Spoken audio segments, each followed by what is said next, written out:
Today's Body Love plus Food Freedom tip is going to be pretty meaty because we have lots of calorie conundrum clutter to clear from your cabeza, or your head. So pop question, which one do you think matters more to your body?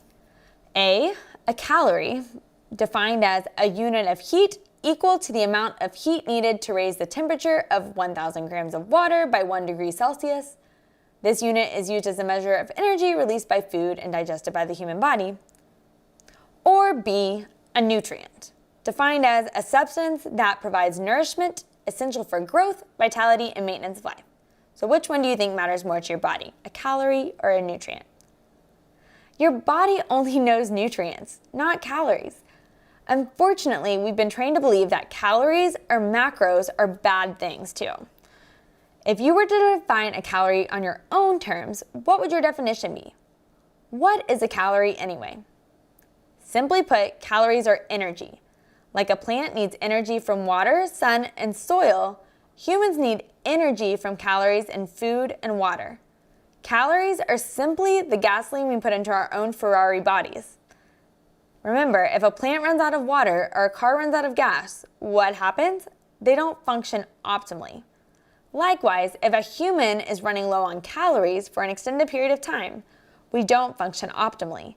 Everything slows down more and our body goes into survival mode, not vitality mode. Have you ever heard of the Minnesota Starvation Study?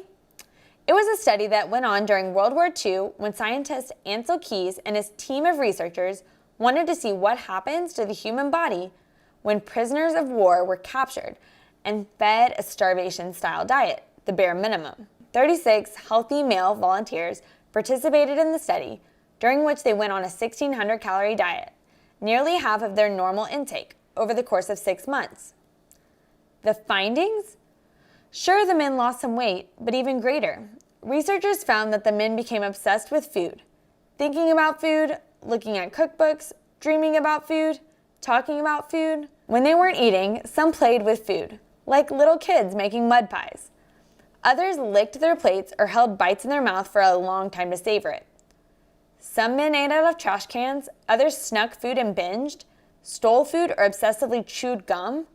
Meanwhile, all other elements of life seemed to fade into the mere background noise. Over and over again, the researchers reported indifference and boredom when it came to personal development and basic socializing. Budding romance collapsed and sexual desires evaporated. At parties, the subjects found conversations both difficult and pointless. They all preferred a solitary trip to the movies, adding that while they could recognize comedy, they never felt compelled to laugh anymore. After 24 weeks, the semi-starvation phase ended and the 20-week rehabilitation period began.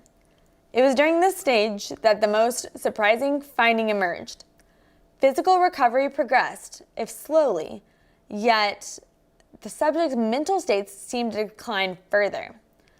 The plate licking continued, irritability became aggression, and mood swings were more severe. Thankfully, within a few months, the subject's moods and social behavior stabilized, but when it came to eating, the men agreed they were not back to normal. Many ate more or less continuously, and a subgroup of the subjects continued binging to the point of sickness, even 8 months later. It's unlikely the researchers were thinking of hardcore dieters and disordered eating at the time, yet the Minnesota Starvation Study offered insights into those semi-starvation people as well. In other words, people who focus on calories alone miss out on key nutrients or follow diet rules. Light bulb. When you don't eat everything your body needs to survive and thrive, nutrients included, your body has natural, hardwired mechanisms to make you focus even more on food. The same thing can actually apply to your fitness as well. When you overtrain or work out because you have to earn your food, you end up even more obsessed or over-exercising more, or needing your workouts like you need water because your body and mind adapt to function that way. The bottom line, your body knows and counts nutrients, not calories. When fed and nourished appropriately, it wants to make your personal car engine run even better. Metabolism, energy, mental health, and digestion included. Eating nutrient-dense foods or balancing your workouts does not automatically equal weight gain or fat. In fact, your body has hardwired mechanisms to not get fat. Obesity does not exist in nature, because you are hardwired with certain enzymes like CCK and hormones like ghrelin, your hunger hormone, and leptin, your fullness hormone, that naturally regulate your nutrient intake when you start to listen. Additionally, when you undereat, you run into other issues like hormones and metabolism imbalances and decreased fitness and increased fatigue. Moral of the story? Count nutrients and care about nutrients, not calories. And this will be part of your habit this week. Keep a 3-day nutrient log. How many nutrient-dense foods are you really including in your diet? Check out the nutrient list in your handouts, and for 3 days, count up how many different high-energy nutrients you consume in the day. Give 1 point for each individual nutrient with the goal of at least 20 different nutrients in your day for the biggest bang for your buck. While you're at it, I'm also going to include a fun grocery store scavenger hunt if you want to see more about how I hit the store and some of my favorite nutrient-dense foods I add to my cart.